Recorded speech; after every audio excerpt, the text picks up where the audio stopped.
ஒரு காட்டுல ஒரு முனிவர் இருந்தார். ஒரு நாள் அவரை தேடிட்டு 4 பேர் வந்தாங்க. சுவாமி, எங்களுக்கு ரொம்ப நாளா ஒரு சந்தேகம்னாங்க. என்னன்னு கேட்டார். இந்த உலகத்துல எவ்வளவோ காரியங்கள் நடக்குது, எது நியாயம் எது அநியாயம் அப்படின்னு புரிஞ்சுக்க முடியலன்னாங்க. அது யாராலையும் புரிஞ்சுக்க முடியாதுன்னார் முனிவர். வந்தவங்களுக்கு ஆச்சரியமா போச்சு, ஒரு மாதிரியா பார்த்தாங்க. இத முனிவர் கவனிச்சார். சரி, புறப்படுங்க என்னோடன்னார். எங்கன்னு கேட்டாங்க. இப்போ உங்க 4 பேரையும் ஒரு புஷ்பக விமானத்துல அழைச்சிட்டு போறேன். இந்த உலகத்துல சர்வசாதாரணமா நடக்கக்கூடிய ஒரு காட்சியை உங்களுக்கு காட்ட போறேன். நீங்க பார்க்க போற அந்த காட்சி நியாயமா அநியாயமா அப்படிங்கறத என்கிட்ட சொல்லணும். நீங்க சரியான பதில் சொன்னா புஷ்பக விமானத்துல தொடர்ந்து பிரயாணம் பண்ணலாம். தவறான பதில் சொன்னா இந்த புஷ்பக விமானம் உங்களை கீழே தள்ளி விட்டுரும் அப்படின்னார். 4 பேருக்கும் பயம்தான். இருந்தாலும் முனிவர் கூப்பிடுறாரு அப்படின்னு சொல்லி புறப்பட்டாங்க. அவங்க எல்லாரும் புறப்பட்டு ஒரு காட்டு வழியா போயிட்டு இருக்கிறாங்க புஷ்பக விமானத்துல. அங்க நடக்கிற ஒரு காட்சியை காட்டுறார் முனிவர். அதோ அங்க பாருங்கன்னார். அந்த விமானத்துல இருந்தபடியே எல்லாரும் கீழே குனிஞ்சு பாக்குறாங்க. அங்க ஒரு தாய் புலி அப்பதான் குட்டி போட்டிருக்கு. குட்டிகளை ஈன்ற உடனே பசிக்கு இறை தேடி அந்த பக்கமா வருது. அதே நேரம் ஒரு தாய் மான், அதுவும் அப்பதான் குட்டி போட்டிருக்கு. அதுவும் இதே மாதிரி குட்டிகளை ஈன்ற உடனே பசிக்கு இறை தேடி அந்த பக்கமா வருது. இப்ப அந்த புலி அந்த மானை அடிச்சு போட்டுடுது. அதுவும் சாப்பிடுது, குட்டிகளுக்கும் கொடுக்குது. இப்போ அந்த புலி குட்டிகள் முகத்துல மகிழ்ச்சி, தாயை இழந்த அந்த மான் குட்டிகள் முகத்துல துக்கம். இப்போ அந்த முனிவர் 4 பேர்கிட்டையும் கேட்கிறார், நீங்க இங்க பாத்தீங்களே, இதுல எது நியாயம் எது அநியாயம்? ஒவ்வொருத்தரா சொல்லுங்க. உங்க பதில் சரியில்லைன்னா இந்த விமானம் உங்களை கீழே தள்ளி விட்டுரும். சொல்லுங்க பார்க்கலாம்னார். முதல்ல ஒருத்தன் சொன்னான், அந்த புலி செஞ்சது சரிதாங்க. அது பசிக்கு அதுதான் ஆகாரம். தன்னுடைய பசிக்கு தானே இறை தேடிக்கிட்டுது. அதுல என்ன தப்பு? அவ்வளவுதான். அதனால புலி செஞ்சது நியாயம்தான் அப்படின்னா. அவ்வளவுதான், அந்த விமானம் அவனை அப்படியே கீழே தள்ளி விட்டுட்டுது. அதனால அவன் கொடுத்த பதில் சரியில்லை அப்படிங்கிறது புரிஞ்சு போச்சு. இப்ப 2வது ஆள் சொன்னான், புலி செஞ்சது பாவம், அந்த தாய்மான் என்ன தப்பு பண்ணிச்சு? இப்ப அந்த குட்டிகளுக்கு யாரு ஆதரவு? அதனால புலி செஞ்சது அநியாயம் அப்படின்னா. அவ்வளவுதான், அவனையும் கீழே தள்ளி விட்டுடுது அந்த விமானம். இந்த பதிலும் சரியில்லை அப்படின்னு ஆயிட்டுது. இப்ப 3வது ஆள் வந்தான். முதல்ல 2 பேர் கீழே விழுந்ததை பார்த்துக்கிட்டு இருந்தான். அதனால அவன் சொன்னான், ரெண்டுமே நியாயம்தாங்க. புலி இறை தேடினதும் இயற்கை, அதுக்கு மான் இறையானதும் இயற்கை. அதனால இதுல ஒன்றும் தப்பு இல்லைன்னா. அவ்வளவுதான், அவனையும் அந்த விமானம் கீழே பிடிச்சி தள்ளி விட்டுது. இப்ப 4வது ஆள் வந்தான். முனிவர் கேட்டார், நீயாவது சொல்லுப்பா, இந்த செயல்ல எது நியாயம்னார். அவன் தெளிவா பதில் சொன்னான். அதாவது என்ன சொன்னான்னா, எனக்கு தெரியல அப்படின்னா. அவனை விமானம் கீழே தள்ளல, சௌரியமா அழைச்சிட்டு போயிட்டுது. இவனும் பிரயாணம் சௌக்கியமா பண்ணானான். ஆக இதுதான் சரியான பதில்ங்கிறத முனிவர் உணர்த்தினார். இந்த கதையிலிருந்து நாம புரிஞ்சுக்க வேண்டியது என்னன்னா, இந்த உலகத்துல எவ்வளவோ காரியங்கள் நடக்குது. அதெல்லாம் ஏன் அப்படி நடக்குதுங்கிறதுக்கு எப்பேற்பட்ட பண்டிதராலும் பதில் சொல்ல முடியாது. தெரியாததை தெரியாதுன்னு ஒத்துக்கிட்டா வாழ்க்கை பிரயாணம் சுகமா இருக்கும். அதனால தேவையில்லாத விஷயங்களை புரிஞ்சுக்கிறதுக்கு நேரத்தை செலவு பண்ணிட்டு இருக்க கூடாது. வாழ்க்கையை குழப்பிக்க கூடாது. வாழ்க்கைக்கு தேவையானது என்னவோ அதை மட்டும் புரிஞ்சுக்கிட்டா போதும். இந்த காலத்து ஆள் ஒருத்தன் ஒரு பெரியவரை தேடி வந்தான். ஐயா, ஒரு சந்தேகம்னா. என்ன உன்னுடைய சந்தேகம்னார். பகுத்தறிவுன்னா என்ன, விதின்னா என்ன அப்படின்னு கேட்டான். இதுக்கு அவரு, இப்ப உன்னுடைய வலது கால தூக்குன்னார். தூக்கணும். சரி, இப்ப உன்னுடைய வலது கால கீழே இறக்காம உன்னுடைய இடது காலையும் தூக்குன்னார். தூக்கணும். பொத்துன்னு கீழே விழுந்துட்டான். பெரியவர் சொன்னார், உன்னால ஒரு காலை தூக்க முடிஞ்சது, அதுதான் பகுத்தறிவு. 2 கால்களையும் ஒரே சமயத்துல தூக்குனா அடிபடும், அப்படிங்கிறது தான் விதி அப்படின்னு விளக்கம் கொடுத்தார். இவன் தன்னுடைய விதியை நொந்துகிட்டே இடுப்பை பிடிச்சுக்கிட்டு அங்கிருந்து நடந்து போயிட்டான். ஒரு நாள் ஒரு 10-15 பள்ளிக்கூடத்து பிள்ளைங்க தேடிட்டு வந்தாங்க. உங்களை பார்த்துட்டு தான் போகணும், அதுக்காக தான் வந்திருக்கோம்னாங்க. என்ன விஷயம்னு கேட்டோம். நாங்கள்லாம் கூடி ஒரு முடிவு பண்ணியிருக்கிறோம், அதை உங்ககிட்ட சொல்லணும் அப்படின்னாங்க. அதுவும் ஒரு வாண்டு பையன் அதை சொன்னான். என்ன முடிவு அது அப்படின்னு கேட்டோம் ரொம்ப ஆர்வமாக.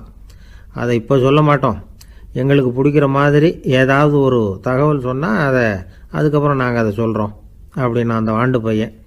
சரி சின்ன பையன்கிட்ட இன்னைக்கு வசமாக மாட்டிக்கிட்டோம் அப்படின்னு நினச்சிக்கிட்டு அவங்களுக்கு தகுந்த மாதிரி ஒரு கதை சொல்ல ஆரம்பித்தோம். அது என்ன கதைன்னா, ஒரு பெரிய காடு, அதில் பலவிதமான மிருகங்கள். அந்த காட்டுக்கு ஒரு சிங்கம் தான் ராஜா. எப்பவும் காட்டுக்கு அது தானே ராஜா. ஒரு பெரிய யானைக்கு இது பொறுக்கலை. என்ன இது, எப்போ பார்த்தாலும் இங்கே சிங்கத்துக்கே ராஜா பதவி கிடைக்குது, நான்லாம் எவ்வளவு பலசாலியாக இருக்கிறேன், அப்படி இருந்தும் எனக்கு அந்த பதவி கிடைக்கலையே அப்படின்னு தனக்குள்ளே பொறுமிக்கிட்டே இருந்தது. ராஜா பதவியை நினச்சி ரொம்ப ஏக்கம், அதுக்கு பதவி மோகம். இந்த சமயம் பார்த்து ஒரு குள்ள நரி கூட்டம் அதை தேடிட்டு வந்தது. ஐயா பெரியவங்களே, நீங்கள் இந்த காட்டுக்கு ராஜாவாக இருக்க ஆசைப்படுறீங்க, அதில் ஒன்றும் தப்பு இல்லை. ஆனால் அதுக்கு முன்னாடி நீங்கள் எங்கள் கூட்டத்துக்கு கொஞ்ச நாள் தலைவராக இருங்க, அதாவது ராஜாவாக இருங்களேன், உங்களுக்கும் ஒரு ட்ரைனிங் கிடைச்சது மாதிரி இருக்கும் அப்படின்னு சொல்லியிருக்குது இந்த கூட்டம், குள்ள நரி கூட்டம். இதை கேட்ட உடனே யானைக்கு ரொம்ப சந்தோஷம் தாங்கலை. அதுதான் எப்போன்னு பதவிக்காக காத்துக்கிட்டு இருக்குதே. இருந்தாலும் கொஞ்சம் பிகுவோட, சரி நீங்கள்லாம் இவ்வளோ தூரம் என்னை தேடிட்டு வந்து கேட்கறதுனால மறுக்க முடியல அப்படின்னு ரொம்ப ஏதோ அவளுக்கு சிரமப்பட்டு ஒத்துக்கிறது மாதிரி ஒத்துக்கிட்டது. ஏதோ உங்கள் ஆசைக்கு கட்டுப்படுறேன், கொஞ்ச நாள் உங்கள் கூட்டத்துக்கு ராஜாவாக இருக்கிறதுக்கு சம்மதிக்கிறேன் அப்படின்னுது. உடனே அந்த யானை ராஜ நட போட ஆரம்பிச்சிட்டுது. யானை சாதாரணமாக நடந்தாவே எப்படி இருக்குங்கிறது நமக்கு தெரியும்.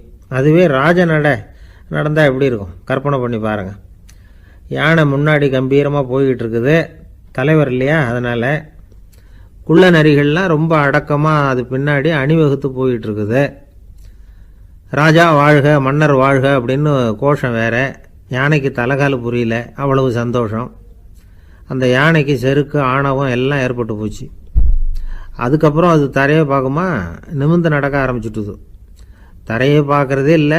அப்படி போயிட்டுருக்கிறப்போ ஒரு சதுப்பு நிலத்தில் திடீர்னு காலை வச்சுட்டுது. அவ்வளோதான், கால் உள்ளே போட்டுது. இன்னொரு காலை எடுத்து வச்சுது, அதுவும் உள்ளே போட்டுது. அந்த 2 காலையும் எடுக்கிறதுக்காக அடுத்த 2 காலையும் அழுத்திச்சு, அதுவும் உள்ளே போக ஆரம்பிச்சுட்டுது. இப்போ 4 காலம் வசமாக சேத்துல அழுந்தி போச்சு, எடுக்க முடியல. குள்ள நரிகள்லாம் அதை சுற்றி வந்தது. சிலது சுற்றி நின்று டான்ஸ் ஆட ஆரம்பிச்சுட்டுது யானையை பார்த்துட்டு. இதை யானை பார்த்தது. என்ன இது, தலைவர் நான் தவிச்சிக்கிட்டு இருக்கிறேன், தொண்டர்கள்லாம் சுற்றி நின்று வேடிக்கை பார்த்துக்கிட்டு இருக்கிறீங்க, டான்ஸ் ஆடுறீங்க அப்படின்னு கேட்டுதான்.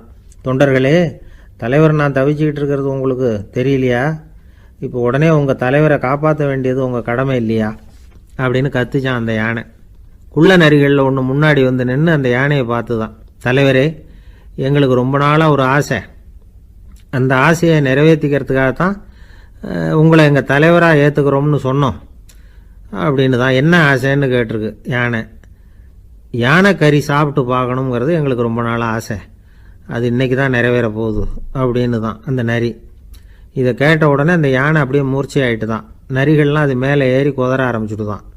பதவி மேலே இருந்த பேராசை அந்த பலசாலியான யானையையே மாட்டி விட்டுட்டுது பார்த்தீங்களா அப்படின்னு சொல்லி முடித்தோம் இந்த கதையை அந்த சின்ன பிள்ளைங்க கிட்ட. சரிங்க, இப்போ நாங்கள் உங்களை தேடி வந்த விஷயம் என்னங்கிறத சொல்லவா அப்படின்னா ஒரு வாண்டு பையன். சீக்கிரம் சொல்லு தம்பி, சஸ்பென்ஸ் தாங்கலை அப்படின்னோம். அவன் மெதுவாக எங்களை பார்த்து சொல்கிறான், எங்களுக்கு கொஞ்ச நாள் நீங்கள் தலைவராக இருந்தால் தேவலை அப்படின்னாரு. இவர் ஒரு ஊரில் ஒரு கோயில் இருந்தது, ரொம்ப பழைய கோயில். உள்ளே போகிறதுக்கே பயமாக இருக்கும், எந்த நேரத்தில் இடிஞ்சு விழுந்துருமோ அப்படிங்கிற பயம். அப்படி இருந்ததுனால யாரும் துணிஞ்சு சாமி கும்பிடுறதுக்கு அங்கே போகிறதில்ல. கோயிலுக்கு வர்ற கூட்டம் கொஞ்சம் கொஞ்சமாக குறைய ஆரம்பிச்சுட்டுது. கோயில் நிர்வாகிகள் எல்லாரும் கூடி உட்காந்து பேசினாங்க, என்ன பண்ணலாம்னு யோசனை பண்ணாங்க. எந்த இடம் மோசமாக இருக்கோ அந்த இடத்த பழுது பார்த்தாங்க. அங்கே எங்கே வர்ணத்தை பூசி கொஞ்சம் அழகுபடுத்தி பார்த்தாங்க. ஏதோ இந்த ஊரில் கோயில்னு ஒன்று இருக்குது, அது மக்களுக்கு தெரியணும் அப்படிங்கிறதுக்காகத்தான் இப்படிலாம் பண்ணாங்க. இருந்தாலும் கோவில் இருக்கிற நிலைமை மக்களுக்கு தெரியும், அதனால் அங்கே வர்றது குறைச்சிக்கிட்டாங்க அவங்க. ஒரு கட்டத்தில் யாருமே வர்றதில்லை, நிலைமை அந்த அளவுக்கு ஆயிட்டுது. மறுபடியும் கோவில் நிர்வாகிகள் கூட்டம் நடந்தது. இந்த கூட்டம் கூட கோயிலுக்கு உள்ளே நடக்கலை, இடிஞ்சு விழுந்துருமோங்கிற பயம். அதனால வெளியில தான் உட்காந்து கூட்டத்தை நடத்தினாங்க. ஏன்னா உள்ள போறதுக்கு அவங்களுக்கும் துணிச்சல் கிடையாது, எந்த நேரமும் விழுந்துரும் போல இருந்தது. அது வழியா போறவங்க கூட வேகமா அந்த இடத்த கடந்து போக ஆரம்பிச்சுட்டாங்க. கோவில் நிர்வாகிகள் வெளியில உட்காந்து கூட்டம் போட்டாங்க இல்லையா, அந்த கூட்டத்துல 4 தீர்மானங்களை நிறைவேற்றினாங்க. அது என்ன 4 தீர்மானம்னா, முதல் தீர்மானம், இந்த கோவிலை இடிப்பது அப்படிங்கிற முடிவை இந்த கமிட்டி மிகவும் வருத்தத்துடன் ஏற்றுக்கொள்ளுகிறது அப்படின்னு நிறைவேற்றினாங்க. இதுக்கு பதிலா இன்னொரு கோவிலை உடனடியாக கட்டி முடிச்சுடணுங்கிறது 2வது தீர்மானம். 3வது தீர்மானம் என்ன தெரியுமா? பழைய கோவிலின் கதவுகள், அதிலிருந்து பிரிச்சு எடுக்கிற செங்கல், இதையே புது கோவில் கட்டுவதற்கு பயன்படுத்தி கொள்ள வேண்டியது. பழைய கோவில் இருந்த மாதிரியே அதே வடிவத்தில் புது கோவிலையும் கட்ட வேண்டியது. பழைய கோவிலின் அஸ்திவாரத்தை அப்படியே வச்சுக்கிட்டு அதுக்கு மேல நாம கோவிலை கட்டிக்க வேண்டியது. இதுதான் 3வது தீர்மானம். இதையும் கமிட்டி முழு மனசோட ஏத்துக்கிட்டது. இது வரைக்கும் சரி. இப்ப அந்த கமிட்டி 4வதா ஒரு முக்கியமான தீர்மானத்தை கொண்டுகிட்டு வந்து அதையும் ஏகமனதா நிறைவேற்றி விட்டது. அது என்ன தீர்மானம்னா, புதிய கோவில் கட்டி முடிக்கிற வரைக்கும் பழைய கோவிலை இடிக்கிறதில்லை அப்படிங்கிற தீர்மானம். எப்படி இருக்குது பாருங்க இது. பழசை இடிக்காத வரையில அதே இடத்துல புதுசா எப்படி கட்ட முடியும்? பல விஷயங்கள்ல நாம நடந்துகிற முறையும் இப்படிதான் இருக்குதான். வாழ்க்கையில முன்னேறணும்னு ஆசைப்படுவோம். அதே நேரத்துல அந்த முன்னேற்றத்துக்கு எது தடையா இருக்கோ அதை விட்டு விடுறதுக்கும் மனசு வராது. என் கூட வேலை பார்க்குறப்போ ஒரு அம்மா இருந்தாங்க. அவங்க எப்போதும் அவங்க வீட்டுக்காரர் படத்தையே வச்சுருப்பாங்க, கையில் பத்திரமா வச்சுருப்பாங்க. அவ்வளவு மரியாதை மதிப்புன்னு சொல்லி நாங்கள்லாம் அவங்கள பெருசாக நினைப்போம். இது எதுக்குமா அவங்க வீட்டுக்காரர் படத்தை பத்திரமா இல்லை கையிலேயே வச்சுருக்கீங்களே, ஆஃபீஸுக்கெல்லாம் எடுத்துகிட்டு வந்து வச்சு அடிக்கடி எடுத்து பார்த்துக்குவாங்க. அவ்வளவு பிரியமாக அவங்க வீட்டுக்காரர் இல்லை. ஆமாம், எனக்கு ஏதாவது பிரச்சனை வந்துவிடுதுன்னா உடனே எங்கள் வீட்டுக்காரர் படத்தை எடுத்து பார்ப்பேன். ஆமாம், பரவாயில்லையே இப்படி ஒரு இதாக. ஆமாம், இதை பார்த்துட்டு நினச்சிக்குவேன், இதை விட பிரச்சனை வேறு என்ன இருந்துட போகுது உலகத்தில் அப்படின்னு நினச்சிக்குவேன். உடனே எனக்கு எல்லாம் போயிடும் அப்படின்ட்டு தான். அப்படி ஒரு அம்மா இருந்தாங்க, இப்போவும் இருக்காங்க, வேலை பார்த்துக்கிட்டு இருக்காங்க. அப்படிலாம் நீங்கள் இருக்கிற தாய்மார்கள், பெண்கள் யாராவது அப்படி கூட பண்ணலாம். எப்போதுமே உங்கள் வீட்டுக்காரர் படத்தை கையில் வச்சுக்கோங்க. அது ஒரு யோசனை, குடும்பம் குதூகலமாக இருக்கிறதுக்கு அது ஒரு யோசனை. அதே மாதிரி இவங்களும் அவங்க படத்தை வச்சுக்கலாம், வச்சுக்கிட்டு பிரச்சனை வரும்பொழுது பார்த்துக்கணும்.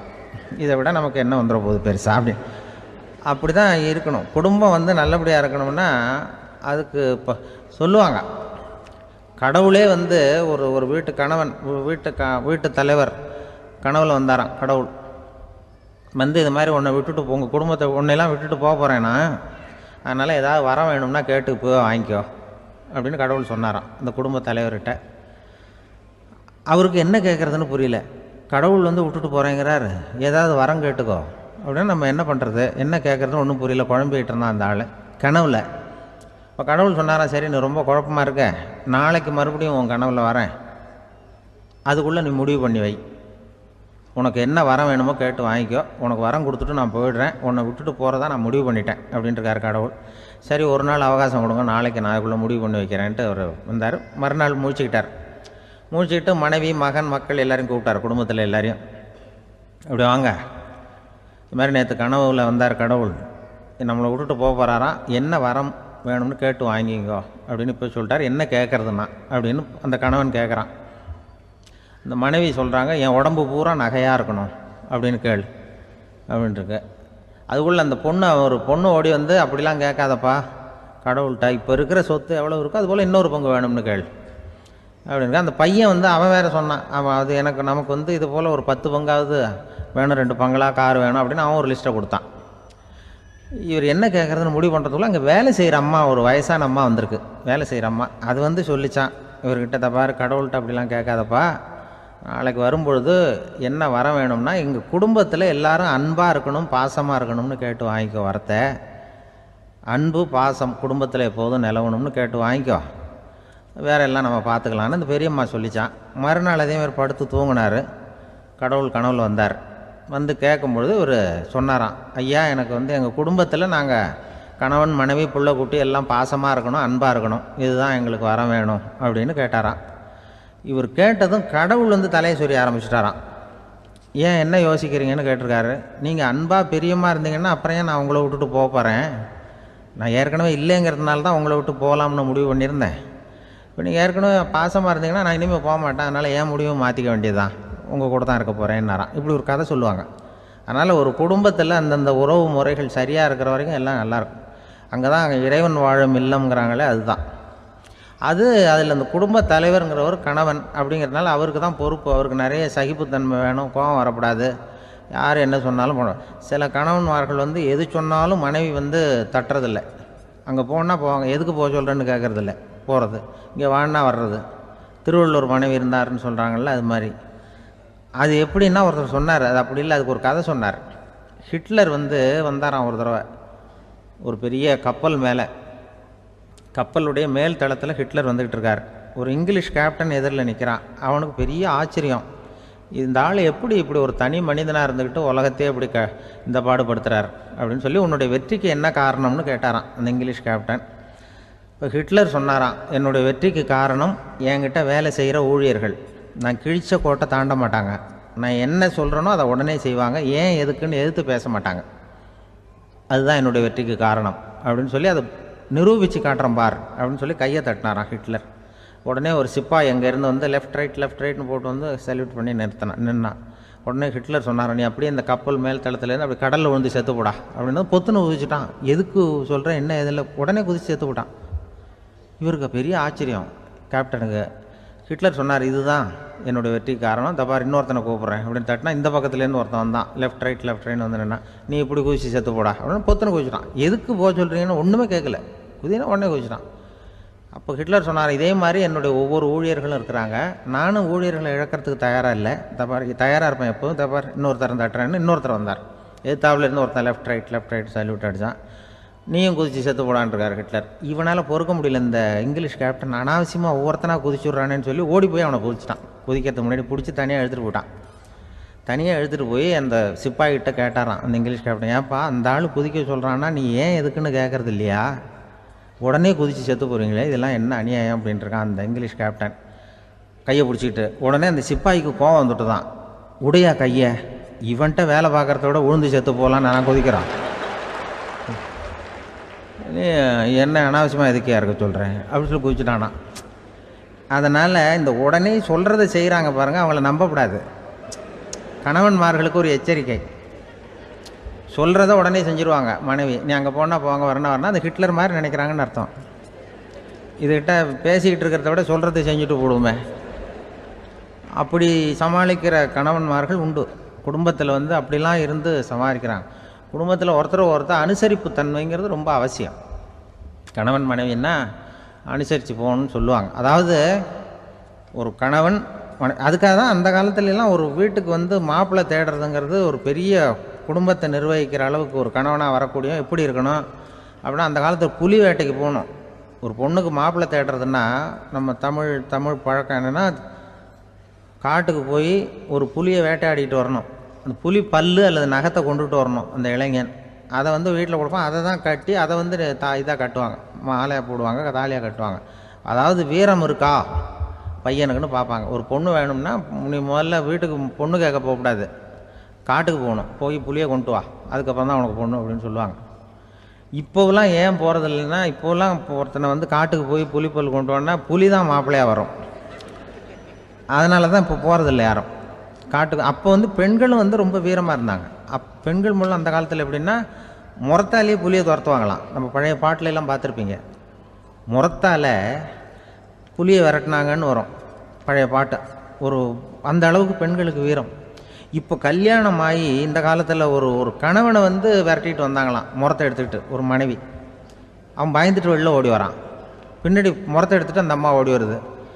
இவனை தனியாக பிடிச்சி கொண்டு போய், என்னப்பா இந்த மனைவிட்டு இப்படி பயந்து ஓடி வரையே, முறத்தால் துரத்துறா இப்படி வரையே அப்படின்னு தான் அவன் அப்படியே தடுமாறிக்கிட்டு, அதெல்லாம் ஒன்றும் இல்லை, அவன் என்னை புலியாக நினைக்கிறா அப்படின்னு ஒரு பெருமையாக சொல்லிட்டானான். அந்த காலத்தில் புலியை தான் முறத்தால் விரட்டினாங்க, இப்போ புருஷனை விரட்டுறாங்க அப்படின்னு சொல்லி. அப்படி அந்த காலத்தில் வந்து கணவனுக்கு ஒரு குடும்பத்தை நிர்வகிக்கிற திறமை இருக்கா, உடல் வலிமை தான் முக்கியம்.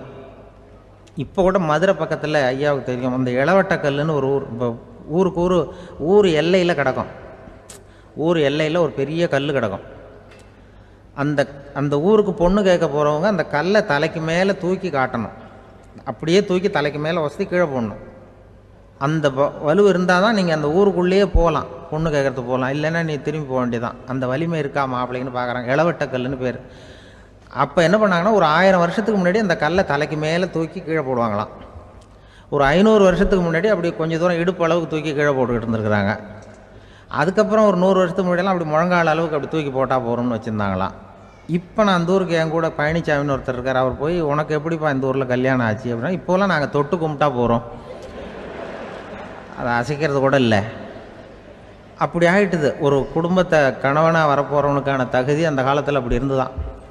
அப்படி கணவன் தேர்ந்தெடுக்கிறது, குடும்ப தலைவனை தேர்ந்தெடுக்கிறது ஒரு பெரிய காரியம். ஒரு பெரிய செல்வந்தர் போட்டி வச்சாராம். ஒரு நீச்சல் குளம், அதில் யார் வேணாலும் குதித்து அந்த பக்கம் போய் கரையேறலாம். அந்த நீச்சல் குளத்தில் விஷப்பாம்புலாம் கிடக்கு.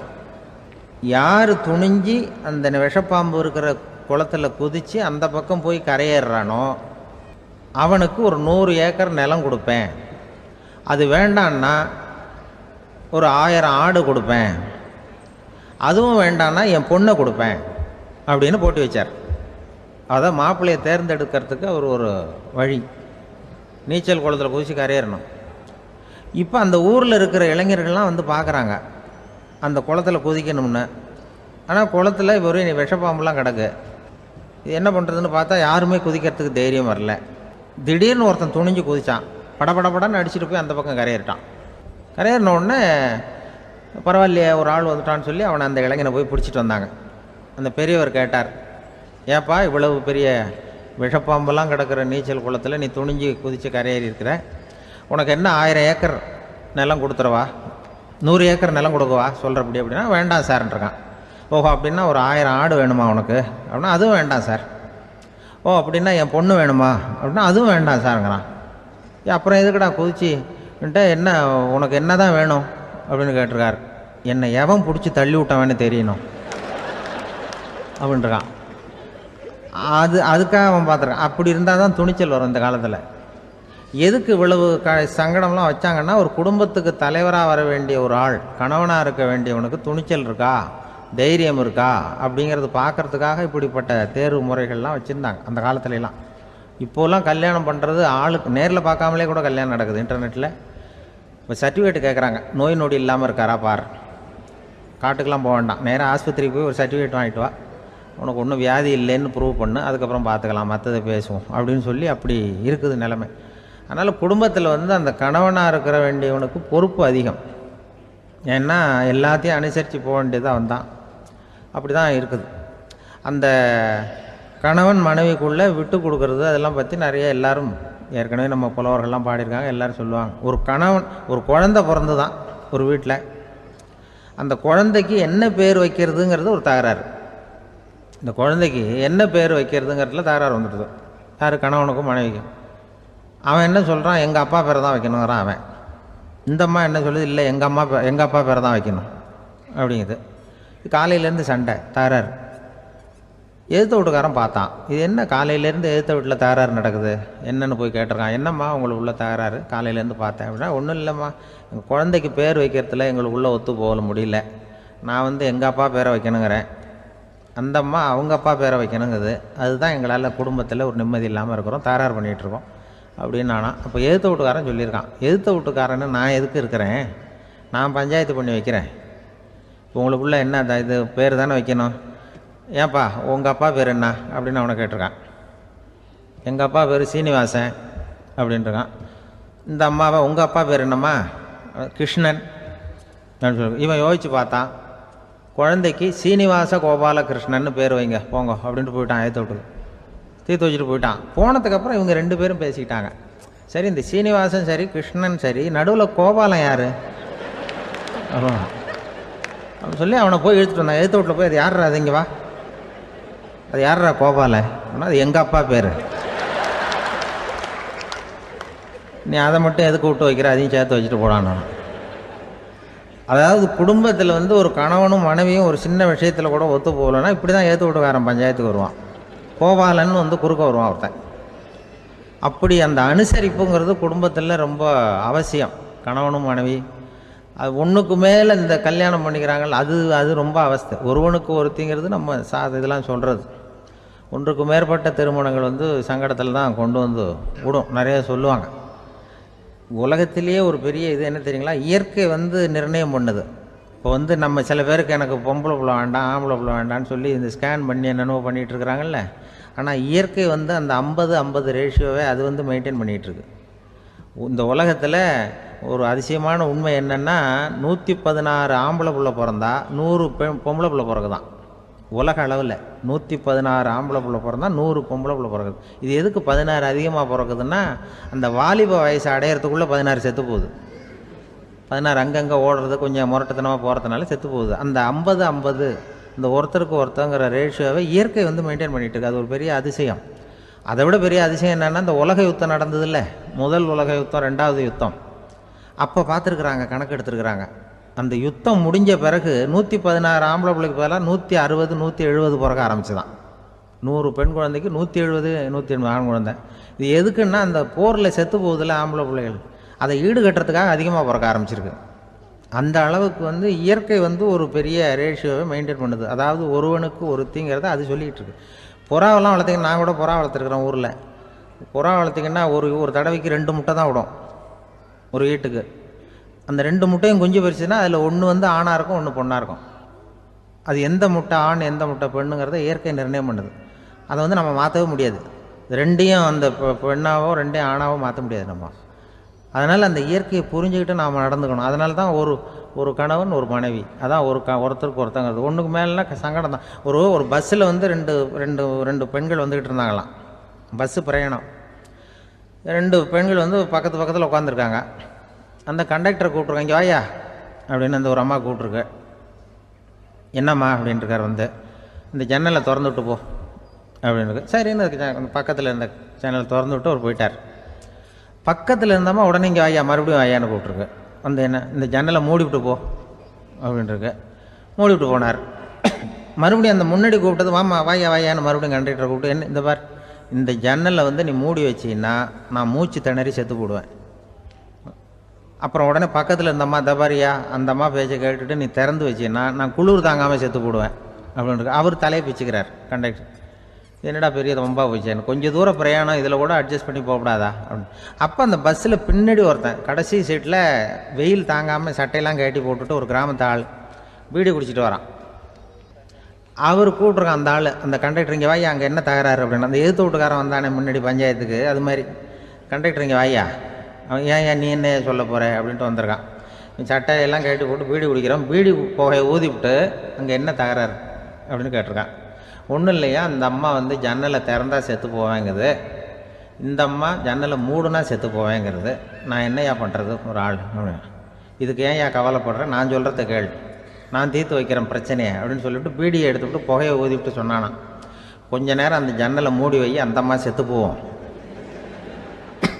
அப்புறம் திறந்து வை, இந்த அம்மா செத்து போவோம், நாம் நிம்மதியாக போகலாம் அப்படின்னு சொல்லிட்டு பீடி குடிக்க ஆரம்பிச்சிட்டான்.